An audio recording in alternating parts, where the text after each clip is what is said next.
Dzień dobry. Zapraszam do wysłuchania komentarza na temat wydarzeń ostatniego tygodnia, ale zanim przejdę do mięsa, chciałbym zaprosić do subskrypcji mojego kanału. Jeżeli interesują Cię informacje z kierunku wschodniego i narracja nieco inna niż ta, którą prezentują media głównego nurtu, to zapraszam. W niedzielę 4 czerwca na kanale PDK, czyli Polskiego Korpusu Ochotniczego, pojawiło się około 10 krótkich klipów wideo i manifest napisany w języku polskim. Klipy przetrwały, ponieważ były błyskawicznie skopiowane przez ukraińskie i rosyjskie kanały, natomiast manifest przeczytałem tylko raz, po czym wyszedłem do kościoła, a jak wróciłem, to już go nie było, tak jak klipów. To, co było kluczowe w tym manifestie, to, że była w nim podkreślona narodowość, że to polscy żołnierze wkraczają na teren Rosji. Kilka z tych klipów warto jest obejrzeć z oryginalnym dźwiękiem. Tak wygląda, kochanie, przejście graniczne rosyjskiej skurwionej federacji.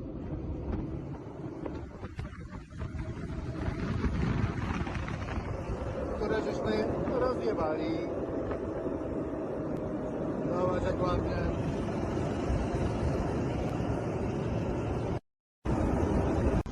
Jest tam coś ciekawego? A zobacz, czy nie ma jakiejś broni. Co? Nie ma, czy jakiejś broni nie ma. Gdzie skrzynka z tą amunicją? Już wsadzona. Tak, zajebiście. Jest przy tym. Dawaj, nakładamy ją, chodź. Na górę ją nałożymy.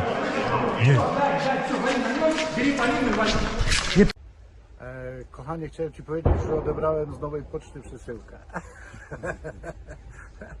Kurwa, daleko ją wysłałaś. Trzeba było zapierdalać 4 kilometrów. To jest przejście graniczne Szebekino, na który nastąpił atak.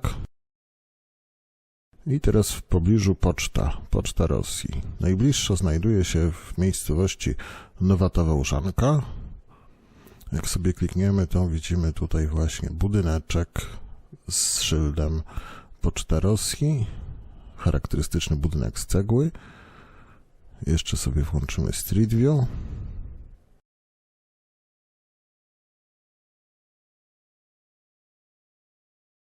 O i tu jest ta poczta. Prawdopodobnie na tle ceglanej ściany tego budynku zostało zrobione to nagranie. O całej sprawie rajdu rozmawiał Igor Jankę z Mateuszem Lachowskim. Są to osoby, które raczej trudno posądzić, że starają się zachować neutralne stanowisko wobec konfliktu na Ukrainie. Wręcz przeciwnie, ich narracja jest silnie proukraińska. Posłuchajmy fragmentu.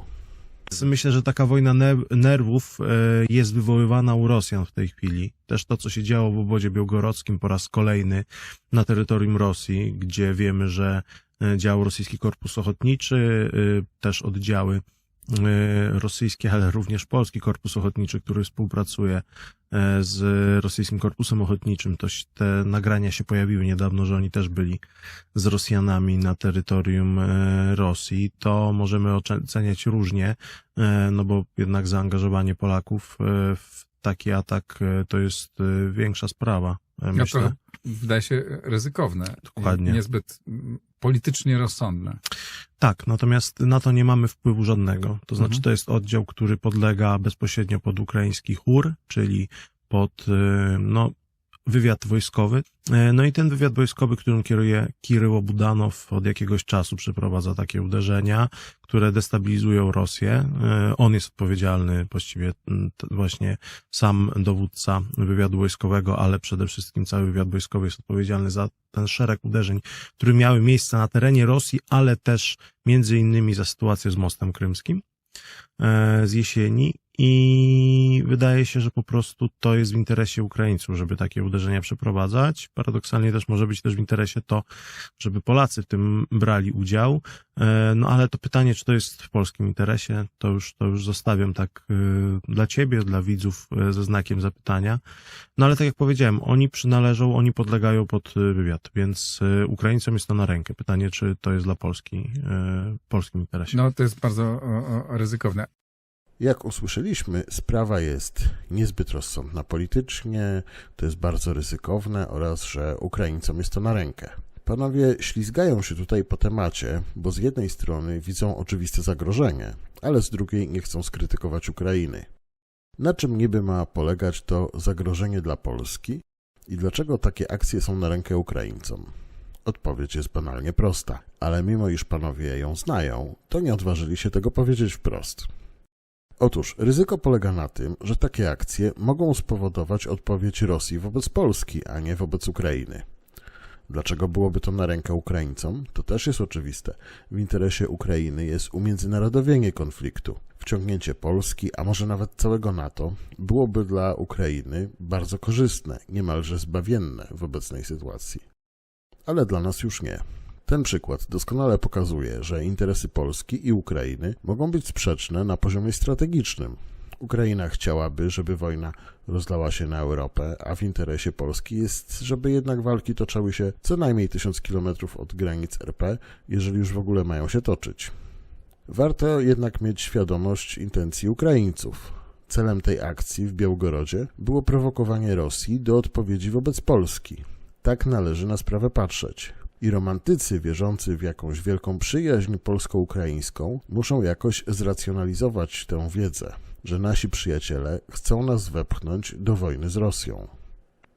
Przejdźmy do drugiego tematu, czyli wysadzenia tamy w Nowej Kachowce. W polskich mediach obowiązuje wersja, że to Rosja dokonała wysadzenia tamy. Urzędowo zadekretował to pan Żaryn. Warto jednak zwrócić uwagę, że nie ma żadnych dowodów na poparcie tej tezy. Rosja i Ukraina wzajemnie oskarżają się o wysadzenie tamy. Przekaz w zachodnich mediach jest bardziej zniuansowany. Dziennikarze zachodni nie przyjmują żadnej wersji jako prawdziwej.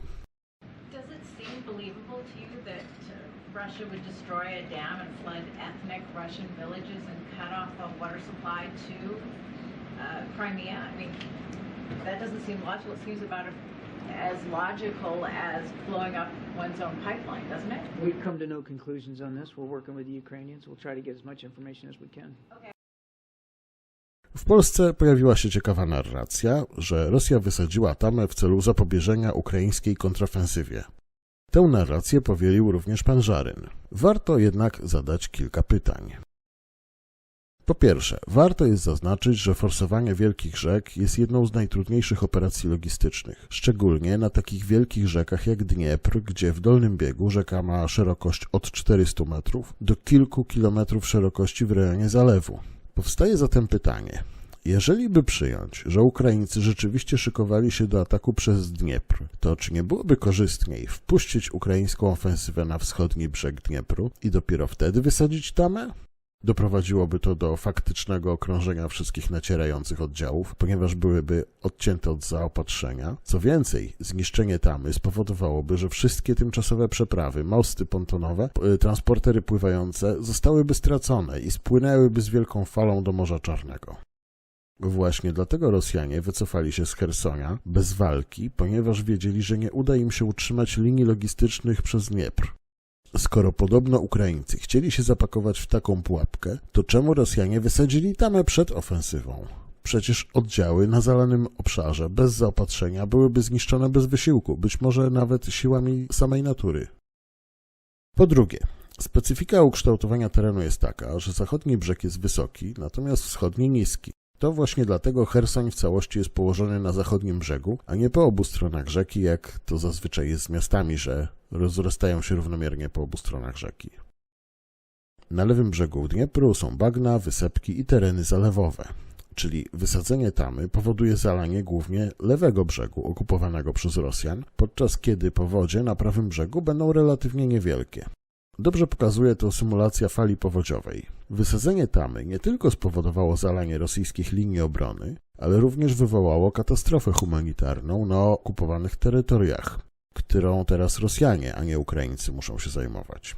W przypadku katastrof naturalnych, takich jak powodzie, do walki ze skutkami wysyła się zarówno służby cywilne, tak jak Straż Pożarna, Obrona Cywilna, Policja, ale też wojsko, ponieważ to wojsko dysponuje odpowiednim sprzętem. I mamy uwierzyć, że w przypadku katastrofy w Nowej Kachowce tama wylatuje w powietrze dokładnie w momencie rozpoczęcia ukraińskiej ofensywy? Wskutek tego zostają zalane rosyjskie pozycje, a część żołnierzy i sprzętu zostaje stracona. Wojsko jest zmuszone część sił oddelegować do walki ze skutkami powodzi w momencie, kiedy zaczyna się ofensywa ukraińska bezpośrednio przy zbiorniku kachowskim, Czy to wysadzenie tamy pomaga Rosji, czy Ukrainie w kontekście eskalacji walk na Zaporożu? Po trzecie, wskutek katastrofy ogromnym problemem dla Rosjan jest brak możliwości zaopatrywania w wodę Półwyspu Krymskiego. Krym nie posiada własnych źródeł wody i wodę odbierał z Dniepru za pomocą kanału rozpoczynającego się w Nowej Kachowce. Po wysadzeniu tamy poziom wody w zalewie spadnie na tyle, że będzie za niski, by woda płynęła na Krym. Po czwarte, każdy, kto twierdzi, że Rosjanie wysadzili tamę, to musi jakoś rozwiązać łamigłówkę. Skoro Rosjanie kontrolowali tamę, to niby po co mieliby ją wysadzać? Gdyby Ukraińcy rozpoczęli ofensywę w dolnym brzegu Dniepru, to Rosjanie osiągnęliby ten sam efekt, co wysadzenie, otwierając wszystkie śluzy. Skoro Rosjanie mogli zatopić zalane obecnie obszary, to po co wysadzali kontrolowaną przez siebie tamę? Przecież to się kupy nie trzyma. O ile dla Rosjan wysadzenie tamy to same straty i problemy, to Ukraina na wysadzeniu zyskała. Po pierwsze, jeżeli Ukraińcy rzeczywiście planują dokonanie uderzenia pomocniczego przez Dniepr w stronę Krymu, to katastrofa w Nowej Kachowce jest dla nich super sprzyjająca. Dzięki zniszczeniu tamy ofensywa na tym kierunku nie będzie zagrożona powodzią spowodowaną wysadzeniem tamy lub otworzeniem śluz. Po drugie, powódź zniszczyła całe umocnienia obronne strony rosyjskiej. Nawet jak opadnie woda, to przecież w tamtym miejscu nie będzie żadnych okopów czy umocnień, bo okopy będą szczelnie wypełnione mułem. Nie wiadomo, co się stanie z polami minowymi. Na pewno część pól minowych spłynęła z prądem, ponieważ pojawiają się zdjęcia pokazujące wyrzucane na brzeg miny.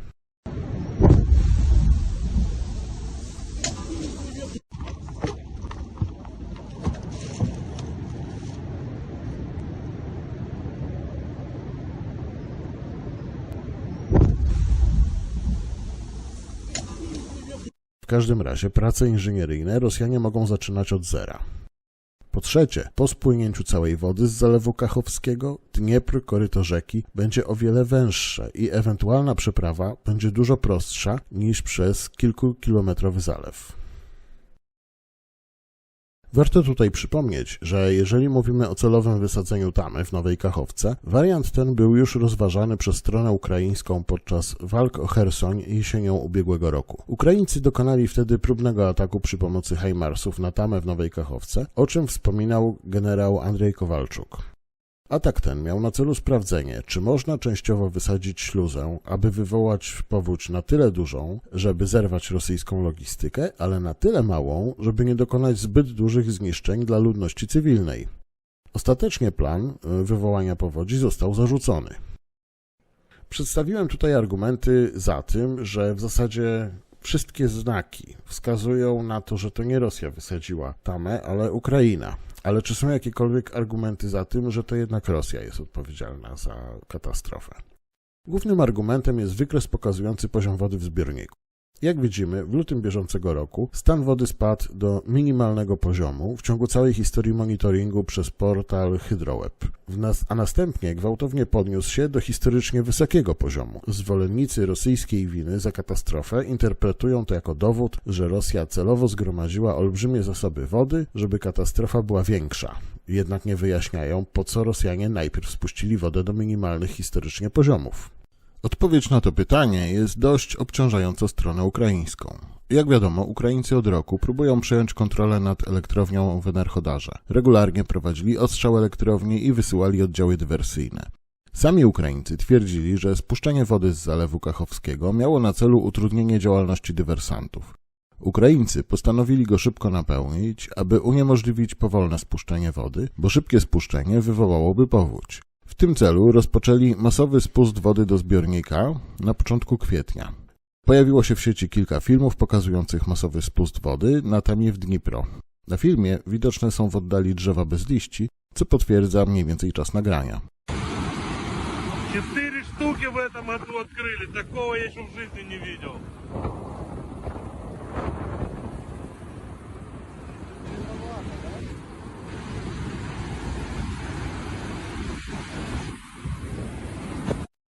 Można byłoby zapytać, skoro to spuszczenie wody wtedy pomogło, to czemu Rosjanie pozwolili potem na napełnienie zbiornika do rekordowych stanów i trzymali taki stan przez miesiąc, aż do katastrofy? Dbając o to, żeby nie było dużego wahania poziomu wody. Przyczyny są dwie. Ukraińcy od połowy kwietnia prowadzili działania mylące, mające na celu przekonanie Rosjan, że ofensywa ruszy zaraz przez Dniepr w kierunku Krymu, a skoro Ukraińcy szykowali się do forsowania Dniepru, to im wyższy będzie poziom wody, tym trudniej będzie sforsować rzekę. Druga przyczyna jest taka, że Rosjanie zaminowali Dniepr przy pomocy min przeciwdesantowych Jar i Jarm. Żeby miny były skuteczne, to stan wody musi być mniej więcej stały. Jeżeli poziom wody by się obniżył, to miny by po prostu wybuchały w momencie osiadania na dnie. Dlatego Rosjanie tak dbali, aby utrzymywać stan wody w zalewie na mniej więcej stałym poziomie. 29 maja 2023 roku. Po tym, jak The Washington Post doniósł, że ukraińskie siły zbrojne ćwiczyły budowę mostów pontonowych na Dnieprze w celu przetransportowania pojazdów opancerzonych na lewy brzeg obwodu chersońskiego. Ukraiński ekspert wojskowy Oleksandr Kowalenko ubolewał, zapytany przez dziennikarza, że nie może odciąć się od zachodnich mediów. Teraz nie powinniśmy mówić rzeczy, które mogą w jakiś sposób zaszkodzić ofensywie. Niedawno pojawił się film przedstawiający ukraińskie siły zbrojne trenujące przemieszczanie ciężkiego sprzętu za pomocą pontonów. Na ukraińskich forach subpublicznych odbywały się również zbiórki pieniędzy na zakup silników do łodzi. Na prawym brzegu Dniepru jednostki wroga manewrują. Zmieniają pozycje i tworzą fałszywe. Przerzucają siłę roboczą i sprzęt oraz montują jednostki pływające. Są oznaki przygotowań do próby przekroczenia Dniepru. Ale nie można jednoznacznie stwierdzić, że kierunek chersoński będzie głównym kierunkiem kontrataku. Istnieją powody, by sądzić, że zachodnie media celowo relacjonują działania AFU w obwodzie chersońskim, by odwrócić uwagę od ewentualnego innego kierunku. Wcześniej pełniący obowiązki gubernatora obwodu chersońskiego Wołodymyr Saldo powiedział, że grupa ukraińskich żołnierzy została zgromadzona na prawym brzegu regionu.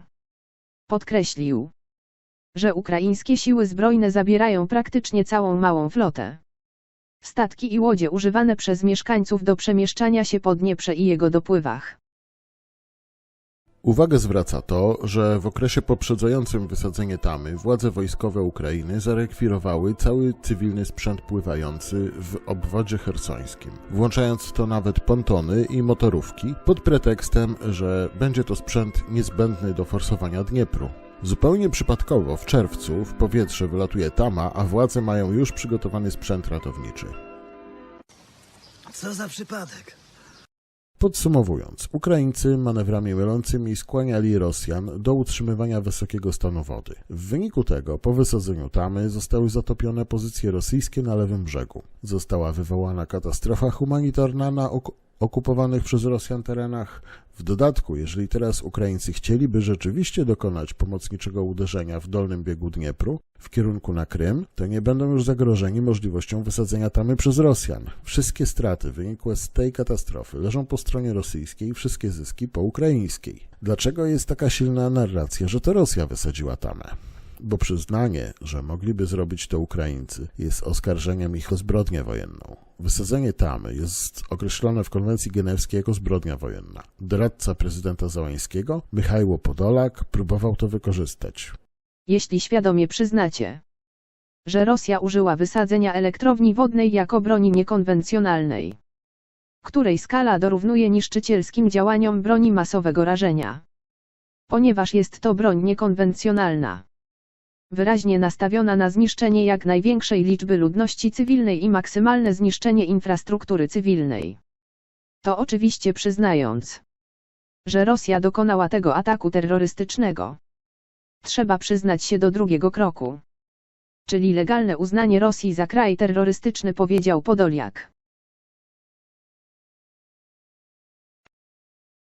Ja osobiście nie wierzę w to, że Rosjanie wysadzili Tamę w Nowej Kachowce. Podobnie jak nie uwierzyłem w inne oficjalne wersje, które były usilnie lansowane w mainstreamowych mediach. Przypominam, że przekonywano nas, że Rosjanie wysadzili swoje rurociągi Nord Stream, jakby nie mogli zakręcić kurków. Rosjanie wysadzili sobie most krymski, żeby mieć pretekst do ataku na infrastrukturę Ukrainy, jakby potrzebowali jakichkolwiek pretekstów. Rosjanie dokonali zamachu na Darię Duginę. Nie wiadomo po co.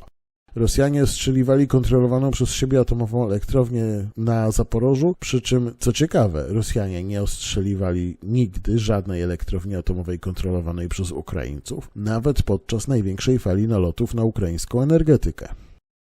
Dochodzimy do trzeciego punktu komentarza, czyli do ukraińskiej ofensywy. Ukraińcy są teraz w bardzo trudnej sytuacji. Z jednej strony otrzymali olbrzymie wsparcie Zachodu, z drugiej strony jednak Zachód wprost komunikuje: dobra chłopaki, pokażcie co potraficie, ruszajcie do kontrofensywy, albo nawet mocniej: dobra chłopaki, zróbcie kontrofensywę i siadajcie do rozmów. Stany Zjednoczone chcą zobaczyć efekty inwestycji w ukraińską armię, zanim wypiszą kolejne czeki na dozbrajanie Ukrainy. Jest to o tyle niekomfortowa sytuacja dla Ukraińców, że z jednej strony zbudowali z pomocą Zachodu poważny potencjał wojskowy, z drugiej strony są popychani do ofensywy, która zapowiada się raczej krwawo i ten potencjał Ukrainy zostanie w dużej mierze zmielony. Rosjanie mieli pół roku na zbudowanie fortyfikacji polowych, postawienie pól minowych, zgromadzenie zapasów, więc są dobrze przygotowani. Ukraińcy, uderzając w kierunku Krymu, czy Morza Czarnego, czy Morza Azowskiego, nie bardzo mogą liczyć na efekt zaskoczenia, bo Rosjanie czekają na nich. Z drugiej strony, od powodzenia kontrofensywy zależy poparcie dla dalszego wspierania wojny przez USA, bo republikanie już wprost kwestionują sens dalszego finansowania tej wojny. Od efektów kontrofensywy zależy również poparcie dla Joe Bidena, co jest kluczowe dla demokratów w kontekście zbliżających się wyborów w 2024 roku. Na to wszystko nakłada się jeszcze jeden problem. Zachód wyczerpał już możliwości wspierania Ukrainy w przekazywaniu uzbrojenia. Magazyny amunicji są wydrenowane, cały posowiecki sprzęt, jaki udało się pozbierać po całym świecie, został już wysłany na Ukrainę. Co to oznacza w praktyce? Oznacza to, że te straty, które poniesie Ukraina w kontrofensywie, będą stratami bezpowrotnymi. Tych czołgów, które straci, nie da się już uzupełnić. Jeżeli stracą 100 czołgów T-72, to nie dostaną kolejnych 100 czołgów T-72, bo ich po prostu fizycznie nie ma w krajach, które byłyby skłonne przekazać je Ukrainie. Amerykanie wykupili nawet w Afryce wszystkie sprawne T-72 i przekazali je Ukrainie, ale sami nie są chętni do wyposażania Ukrainy w Abramsy. Trzeba niestety przyjąć, że nawet udana ofensywa i odzyskanie części terytorium kosztem dużych strat w sprzęcie i ludziach najprawdopodobniej nie będzie rozstrzygająca dla losów wojny, ponieważ Ukraina nie będzie w stanie odbudować swoich sił utraconych w walkach, a Rosja cały czas ma nienaruszony kompleks militarno-przemysłowy. Rosjanie też są tego świadomi. Dlatego jest realna możliwość, że nawet po udanej operacji wojskowej Rosjanie powiedzą: spoko, ale my jeszcze nie zaczęliśmy walczyć. Negocjacje są możliwe, jeżeli chcecie się poddać, ewentualnie zaakceptować status quo. Jeżeli nie, to walczymy dalej. Wydaje mi się, że jest to opcja, której na Zachodzie nikt na poważnie nie bierze pod uwagę, natomiast w Rosji jest ona dyskutowana jako realna. Jaką strategię przyjmie Ukraina w najbliższym miesiącu, który moim zdaniem będzie w wielu aspektach decydujący dla dalszego przebiegu tej wojny? Jeżeli chodzi o sferę militarną, to uważam, że najbardziej prawdopodobny jest scenariusz z ograniczoną ofensywą, zakończoną małym zwycięstwem albo małą porażką. Oba scenariusze będą użyte do narracji, że nie da się przeprowadzić skutecznej ofensywy bez lotnictwa i trzeba natychmiast przekazać F-16 Ukrainie. Ukraińcy powyższy cel będą starali się zrealizować przy niewielkich stratach własnych. Jak wspomniałem wcześniej, wygranie wielkiej operacji za cenę dużych strat paradoksalnie przybliży Ukrainę do klęski w wojnie, a nie do zwycięstwa, dlatego nie wierzę w działania na dużą skalę.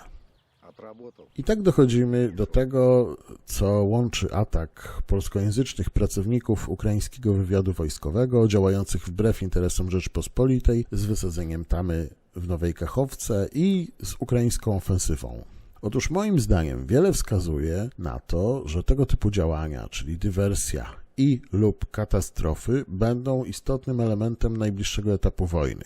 Ukraińcy nie mają przewagi niezbędnej do pokonania Rosjan w polu, więc pozostaje im podejmować działania asymetryczne, których celem będzie albo umiędzynarodowienie konfliktu, albo obarczenie Rosji winą za katastrofy, które się wydarzą. Możliwe są wszystkie scenariusze, łącznie z tak fantastycznym jak wysadzenie własnej elektrowni atomowej i obwinieniem Rosji o atak, albo odpaleniem brudnej bomby na terytorium Rosji, żeby sprowokować Rosję do eskalacji jądrowej. Dla nas wydawać by się mogło, że to jest kompletny science fiction, ale jest to temat, z którym Ukraińcy się oswajają i akceptują taki niestandardowy wariant. Jednak niestety, ale Rosja jest mocarstwem atomowym i na pewno Ukraińcy o tym zapominają, bo na tyle się czują bezpieczni, że Rosja tej broni atomowej nie użyje. Nie będę już wchodził, dlaczego się tak czują i też jakie są plotki też na Ukrainie na ten temat. Natomiast na tyle się czują bezpiecznie, że tego nie będzie, albo że będzie, a i tak to nic nie zmieni, że po prostu chcą grać o najwyższą stawkę.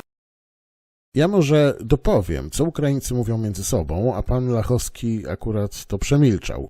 Uważają, że użycie broni jądrowej na Ukrainie nic by nie zmieniło, bo Ukraina jest duża, żeby jakieś lokalne użycie broni taktycznej jądrowej stanowiło zagrożenie dla ich państwa. Przecież od 40 lat mają strefę w Czernobylu i to najwyżej mieliby jeszcze jakąś inną zamkniętą strefę. I częścią tego myślenia jest taka kalkulacja, że jakby jednak Rosja odważyła się na taki krok, to cały świat się od niej odwróci, tak więc hipotetycznie byłoby to nawet w interesie Ukrainy, żeby sprowokować Rosję do eskalacji nuklearnej. Sytuacja z wysadzeniem tamy w Nowej Kachowce pokazuje, że naprawdę mogą się wydarzyć całkowicie niestandardowe scenariusze. No cóż, zobaczymy, jak ten materiał się zestarzeje. Jeżeli mam rację, to czekają nas bardzo ciekawe czasy. W każdym razie dzięki za wysłuchanie. Jeżeli ktoś dotarł do tego momentu, pozdrawiam wszystkich stałych widzów, zapraszam do dołączenia do grona widzów, do subskrypcji kanału. I cóż, dziękuję serdecznie.